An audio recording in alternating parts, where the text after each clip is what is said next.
ចាសួស្តីបងប្អូនអរគ្នានឹងស្វាគមន៍មកកាន់វីដេអូរបស់ខ្ញុំនៅក្នុងវីដេអូមួយនេះគឺខ្ញុំមក review តាក់ទងទៅនឹង new app មួយតាក់ទងទៅនឹង app ថ្មី app បរទេសរបស់ក្រុមហ៊ុនហុងកុងអញ្ចឹង app មួយហ្នឹងមានឈ្មោះថា Cat Mesh នេះដែលមានរូបឆ្មាពណ៌ទឹកក្រូចហ្នឹងអញ្ចឹងសម្រាប់ app ហ្នឹងគឺទៅចេញបាន2ទៅ3ថ្ងៃឯងហើយខ្ញុំទៅធ្វើវីដេអូអញ្ចឹងចេញបានដូចជា3ថ្ងៃថ្ងៃហ្នឹងចឹងយើងចូលទៅក្នុង app ហ្នឹងទាំងអស់គ្នាមក Cat Mesh នេះយើងចូលមកថ្មីក្តៅហុយ app នេះអានេះ icon របស់គេឡើងស្អាតឡើងចែងចាំងហ្មងអាហ្នឹងកន្លែងដែលយើងត្រូវ check in ប្រចាំថ្ងៃ daily check in ចឹងនេះគឺជាទម្រង់app មួយហ្នឹងអ្នកឃើញ icon គេឡើងស្អាតគួរចាប់អារម្មណ៍ចង់លេងចង់រហ្មងចឹងយើងក្លែកមើលខាងក្រោមសិនចឹងខាងក្រោមវាមាន invite វាមាន task មាន shop មាន mail ចឹងឥឡូវយើងចុចកន្លែង invite មកខ្ញុំបញ្យល់តាក់ទងនឹងកន្លែង invite friend ហ្នឹងនៅពេលដែល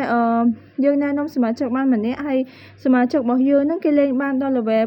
2ចឹងគឺយើងទទួលបាន20 coin ហើយនឹង ticket មួយគឺ app ហ្នឹង10 coin 10កាក់ហ្នឹងវាស្មើ1សេនចឹង20 coin 20កាក់នេះវាស្មើ2សេនហើយយើងទទួលបានសបត់ ticket ហ្នឹងបានមួយហើយអានេះគឺជាអ្នក revert របស់ខ្ញុំ bonus អ្នកអត់បានចុច claim ទេអាន claim revert ខ្ញុំ 1k.12 គ្រាន់តែ revert ទទួលបានហ្នឹងវាចូល1រៀល.12សេននេះហើយបាន ticket 42បានសបត់42ហើយខាងក្រោម list invite របស់ខ្ញុំហ្នឹងអ្នក active មាន14នាក់អញ្ចឹងហើយនេះសិតតែជាភាគរយនេះកាក់ដែលខ្ញុំទទួលបានពីការណែនាំសមាជិកអញ្ចឹងគេចុះឈ្មោះតាមលេខរបស់ខ្ញុំទៅខ្ញុំក៏ទទួលបានទាំងកាក់ទទួលបានទាំងសបត់អញ្ចឹងទៅ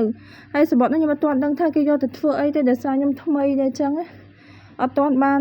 ដកលុយបានម្ដងទេព្រោះការដកលុយហ្នឹងគឺគេដកចាប់ពី$1កន្លះឡើងទៅ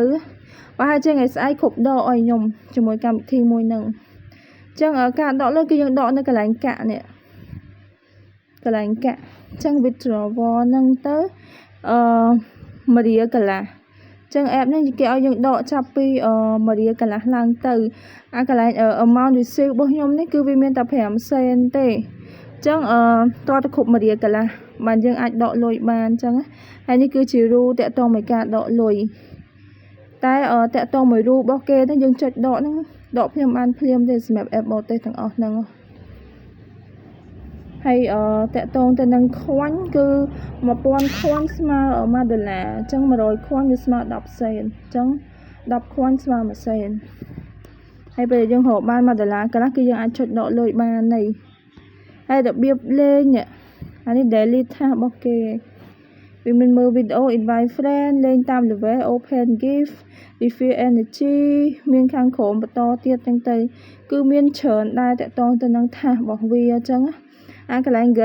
get bonus នេះខ្ញុំខ្ជិលចុចកុំឲ្យមានពាណិជ្ជកម្មមានអីរំខានអញញ៉ៃអញ្ចឹងគឺខ្ញុំបញ្យល់តែត្រួសទេ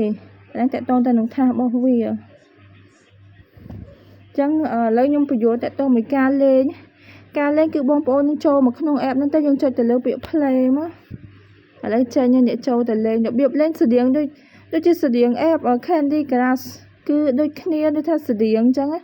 ការលេងនេះហើយជាមួយខ្ញុំលេងឲ្យមើលនេះការលេងគឺស្រួលទេយើងអូសវាឲ្យបាន3មកហ្នឹងការលេងតែប៉ុណ្្នឹងឯងស្រួលនេះការលេងគឺតែប៉ុណ្្នឹងទេស្រួលណាស់របៀបលេង Congratulations you win ឥឡូវយើងឈ្នះហើយអ្នកគ្រាន់តែចុចឈ្នះបាត់វាស្រួលលេងទេកម្មវិធីហ្នឹងគេទៅវាមួយយ៉ាងដែរឥឡូវគេមាន app មានអីសម្រាប់រកលុយរកអីចឹងគ្រាន់តែលេងហ្គេមលេងឲ្យបានលុយដល់ពេលចឹងគេថាវាមានអារម្មណ៍ថាលុយមួយយ៉ាងដែរហើយគេឲ្យ get bonus នេះបើខ្ញុំមើលពាណិជ្ជកម្មទៅខ្ញុំអាចបានគុណជា5ជា7ជា10ជា7 5ចឹងអាហ្នឹងគេគុណឲ្យចឹងតែខ្ញុំអត់មើលពាណិជ្ជកម្មទេអានេះព្រោះខ្ញុំបញ្យល់បងប្អូនយើងកុំឲ្យវីដេអូហ្នឹងវែងចឹងយើងចុចតែ mini claim ទៅបានmini claim ក៏ចេញពាណិជ្ជកម្មមកទៀត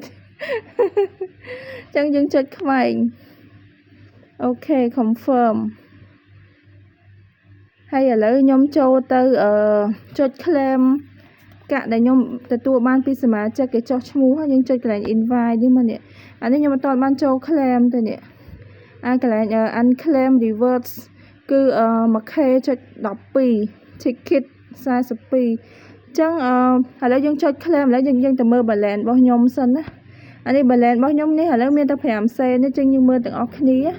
នេះ balance នេះ balance គឺមានតែ5សេនទេឥ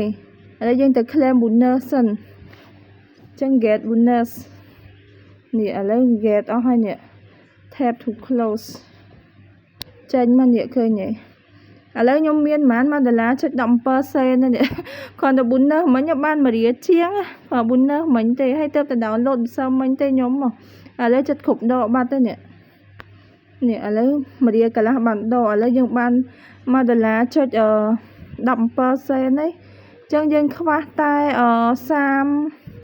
33សេនទៀតទេយើងរកតែ33សេនទេយើងគ្រប់1រៀលកន្លះយើងអាចដកបានហើយការដកលុយហ្នឹងគឺយើងដកជាមួយនឹង PayPal នេះកន្លែងដក PayPal តែខ្ញុំអត់បំពេញទេទៀតទេបើខ្ញុំបំពេញ email PayPal រួចចឹងខ្ញុំអត់ត្រូវការបំពេញអីទៀតទេ